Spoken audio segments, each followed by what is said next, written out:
This is a good question, and I know that feeling when you run out of treats and you're like, oh shit, what do I do? And I know some people watching this will probably say, well, you shouldn't be dependent on treats and blah, blah, blah. But when you're first working on reactivity, having treats is something that is really important.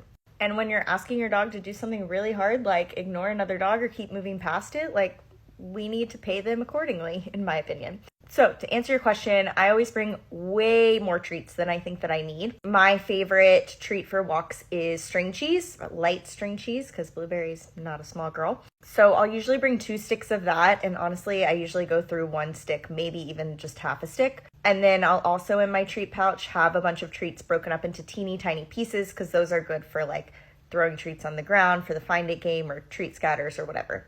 I used to go through a lot more treats on walks, both because we were working on more loose leash walking and check-ins, and I wanted to be able to reinforce that a lot and reward her a lot. And now I don't need to do that as much because that's like a natural behavior for her.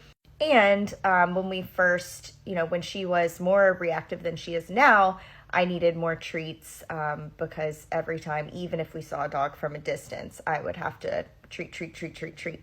Versus now she can handle a lot more situations without as many treats, which is great. But I still bring a lot just in case, because you never know what's going to happen. A dog might run up to you, an off-leash dog, and you might need to throw treats at it to distract it, So yeah, hope that helps.